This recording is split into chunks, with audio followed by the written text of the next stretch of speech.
U.S. Senators Tammy Baldwin and Jim Risch are bringing the Dairy Pride Act back to Congress. That after a failed attempt at passing it just 2 years ago.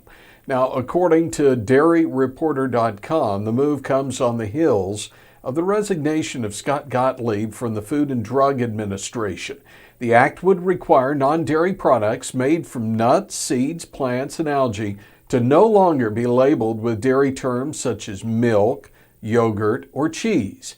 Now, the bipartisan legislation's also been introduced in the House.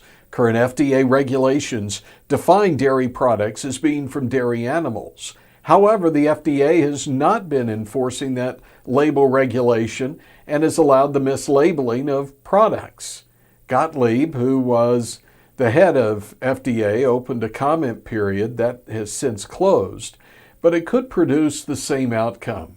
If FDA, though, fails, the Dairy Pride Act would require the agency to issue guidance for nationwide enforcement of mislabeled imitation dairy products within 90 days, and then would require FDA to report back to Congress every 2 years for accountability hearings.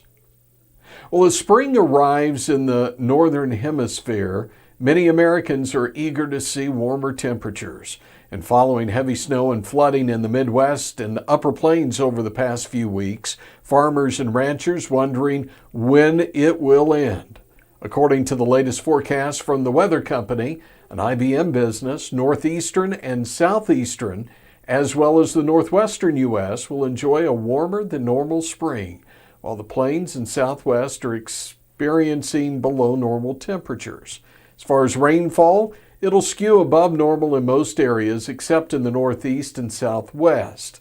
For April and May, Weather Company expects warming patterns along the eastern seaboard and Pacific Northwest, with colder weather throughout the plains into Colorado, Montana, and Utah.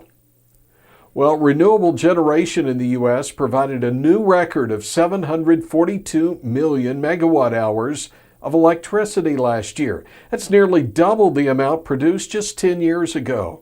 Renewables now provide nearly 18% of all electricity generation in the United States. According to the U.S. Energy Information Administration, almost 90% of the increase in renewables came from wind and solar. Wind increased from 55 million megawatts in 2008 to 275 million in 2018. Solar generation, well, it's increased from 2 million megawatts in 2008 to 96 million in 2018, and now accounts for 2.3% of total capacity. Last year, 69% of solar generation was utility-scale solar. The growth in renewable technologies, particularly in wind and solar, has been driven by federal and state policies and declining cost. Federal policies such as the American Reinvestment and Recovery Act of 2009 and the Production Tax Credit has spurred project development. And with another Ag News update, I'm Tony St. James.